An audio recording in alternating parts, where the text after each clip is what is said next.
Alamin na natin ang sitwasyon sa Quirino Grandstand. Kaugnay pa rin na palik sa puon ng itim na Nazareno. Nag-uulat ang ating kasamang si Kirby Cristobal live. Kirby. Attorney Mark, magandang gabi sa inyo dyan sa studio. Sa ngayon nga ay patuloy pa rin itong isinasagwang o tradisyonal na pahalik na isinasagwa para dito sa itim na Nazareno na nakaantabay dito sa may Quirino Grandstand. Sa pinakahuling tala ng Philippine National Police, kanina 35,000 lamang yung kabuuang tao. Ngayon halos pumalo na ito ng lagpas sa 50,000. Attorney Mark, sa ngayon ay katatapos lamang nung mass na isinagawa at pinangunahan ni Reverend Father Benny de Guzman alas 5 ng umaga hapon kanina nang magsimula itong misa, at sa ngayon nga ay katatapos lamang ng misa na isinagawa nga ni Father de Guzman. Sa ngayon yung nakikita nyo sa inyong mga television screen ay nagbibigay ng mga communion mga kaparian mula sa iba't ibang basilika sa ating bansa para doon sa mga kababayan natin at mga deboto na nais tumanggap nga ng komunyon. Sa pinakahuling tala naman, nakahanda na rin ang MMDA, iba't ibang rescue units, maging yung BFP at yung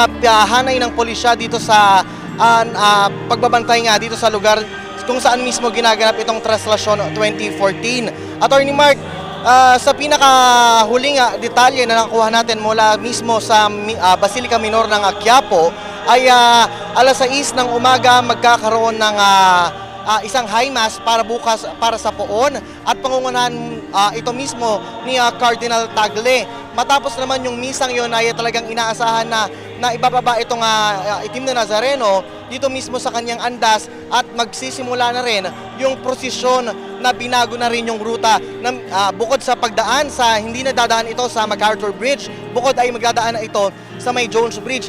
Last year, kung atin lang matatandaan, 20 hours inabot yung prosesyon ng mahal na itim na Nazareno. Pero ngayon, mas inaasahan na mas hahaba pa ito at mas inaasahan na mas magiging maayos ngayon yung prosesyon na dito sa may Quiapo. Attorney Mark, bukod dito, nagpahayag na rin si Mayor Estrada na walang pasok sa lahat ng nagtatrabaho sa gobyerno bukas. Kasabay rin niya na paglabas niya ng memorandum na wala na rin pasok sa mga mag-aaral dahil nga sa kapistahan ng mahal na poong itim na Nazareno.